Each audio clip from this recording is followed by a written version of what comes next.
I Saw the TV Glow is about a lot of things. I think it's a coming of age story. I think it's about the passage of time. I think it's an analogy for being trans.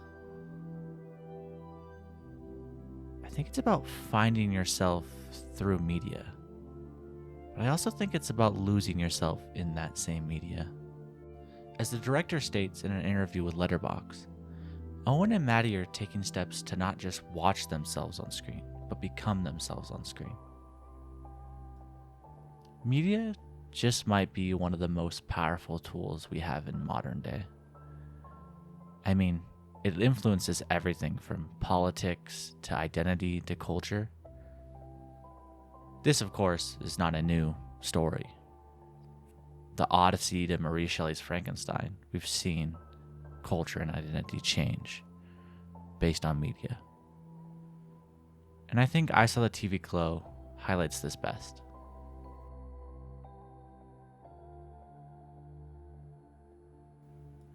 One of the first scenes in the movie shows one of those old parachutes from gym class. You know the ones.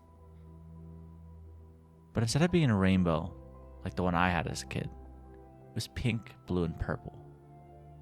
Our main character, Owen, stands underneath it, almost lost in another world.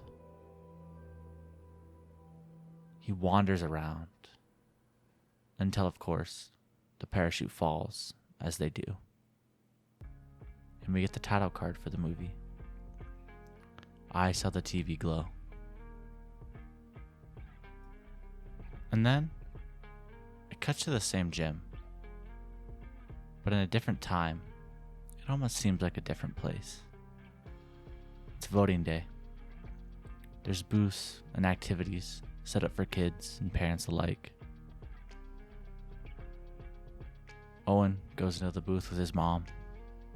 They do a special little ritual to decide who they're voting for. After, his mom gets caught up in conversation, so Owen wanders off down the dark halls of the school until he reaches the lunchroom. All the tables are turned upside down.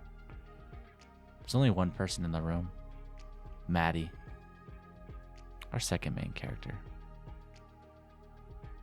She's engrossed in a book. Not just any book.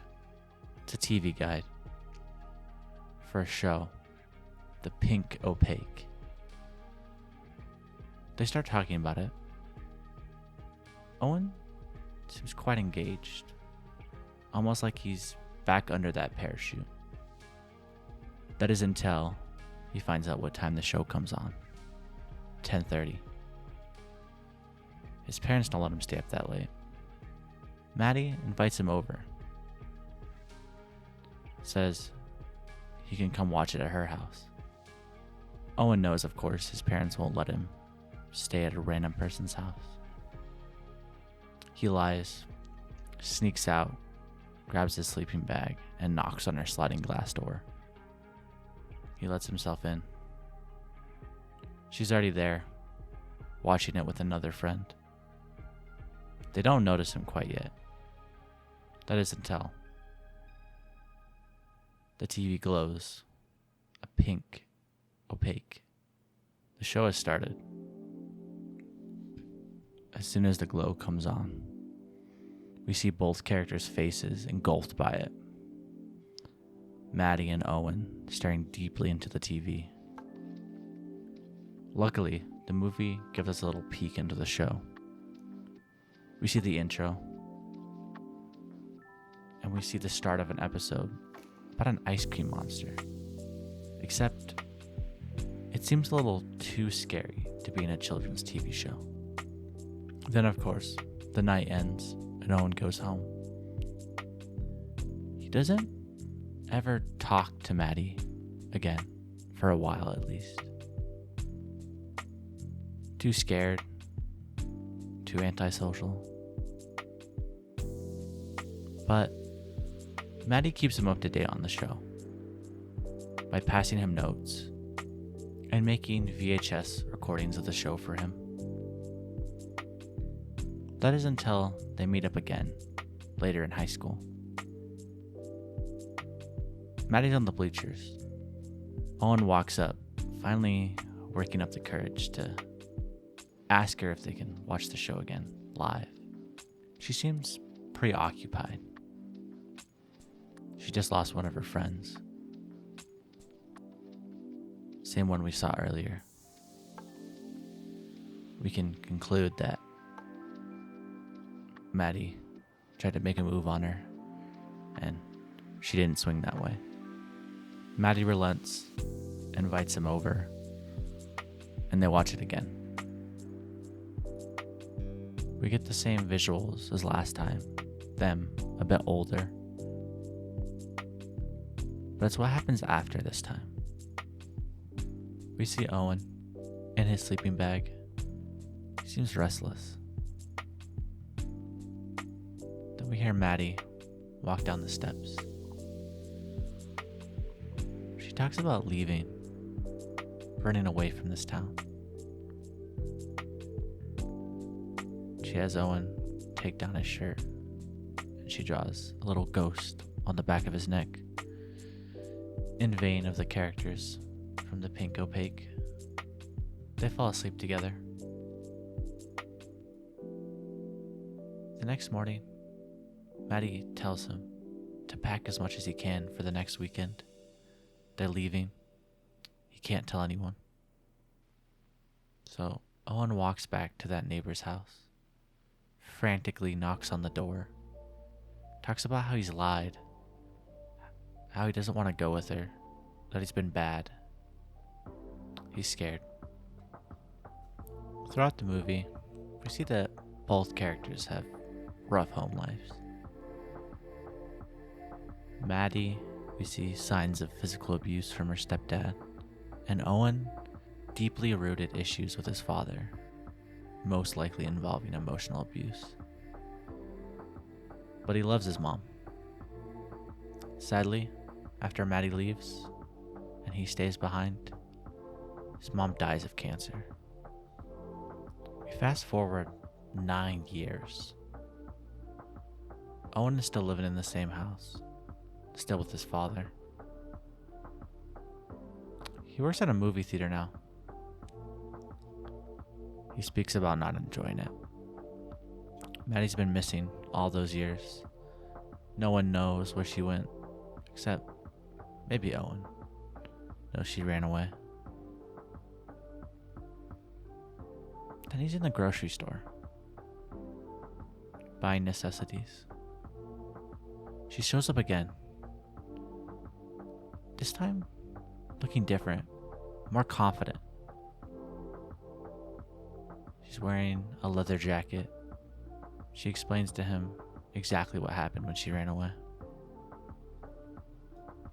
She found a different city to settle down, but she still felt stuck, empty, lost, like she was asleep.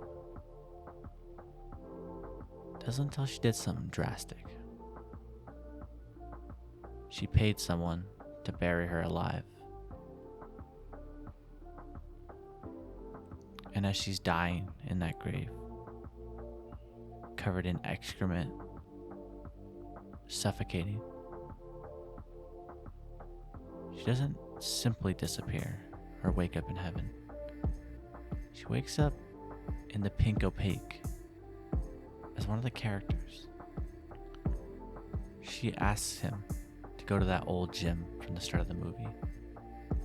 When he arrives, there's a portable planetarium set up. They go inside. She explains everything. She says she needs him to come with her. She takes him to the football field,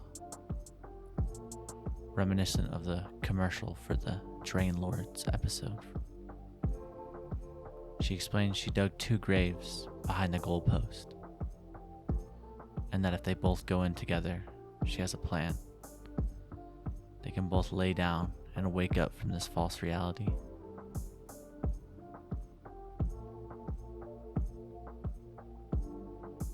As she drags him along, we see Owen resisting harshly,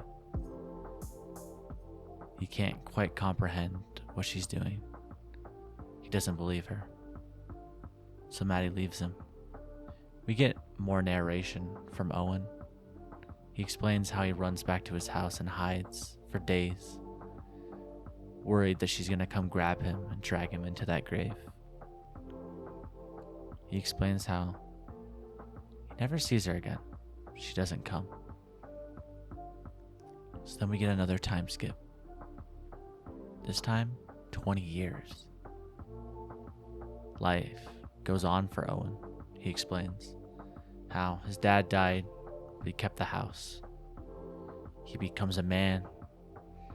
Instead of working at the theater, he works at a party center that his old boss takes him to.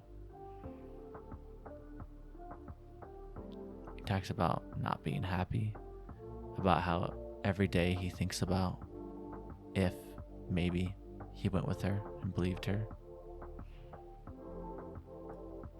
He even tries to watch the show again, this time without the VHS recordings, but on a streaming service. It's not the same. It seems too kid-like. Not anything at all what he remembers. Then we get one of the most heartbreaking scenes in the movie. We see Owen, years older. He looks sickly, pale, tired. He's wheezing, trying to catch his breath at every moment. And as we stare at him longer during this party, he screams at the top of his lungs, saying he's dying, asking for help. Everyone else is frozen. Not in time, though, as we see a slow burn of the candles on the cake. He cries for his mom. Then the scene ends. It cuts to him on the bathroom floor with a razor blade next to him. He stands up, unbuttons his shirt and jacket, and in a visceral scene, probably not allowed to be shown on YouTube, he cuts open his chest. There's no blood,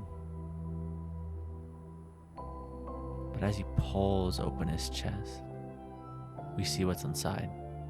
It's not organs or anything else. It's TV static. And as he pulls open his chest and walks towards the mirror, the static gets louder and louder. And we see him laughing and crying and every emotion in the mirror until the static becomes too bright. We can't read anything. Then, as abruptly as it started, it ends. We cut to him putting his shirt and vest back on. And as he walks through the arcade, he apologizes to everyone about the outburst, stating he's on a new medicine. The movie ends there. We don't get any answers. That's okay though, because the strength of I Saw the TV Glow ultimately lies in the questions it asks about how we consume media.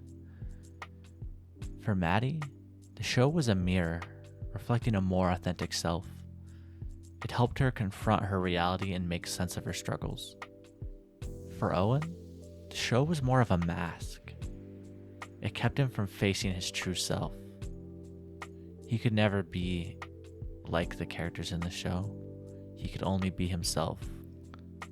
The TV Glow offered them both comfort, but only one of the characters was able to use it to find themselves. The other was lost in the static. In a world where our screens can feel like an escape from our problems, I Saw the TV Glow serves as a reminder. It's not just about finding the reflections of ourselves in the media we consume. It's about being brave enough to face what we see in that reflection. Because if we're not careful, just like Owen, the years can pass us by, we can lose ourselves until it feels like we're dying. But it's always good to remember there's still time.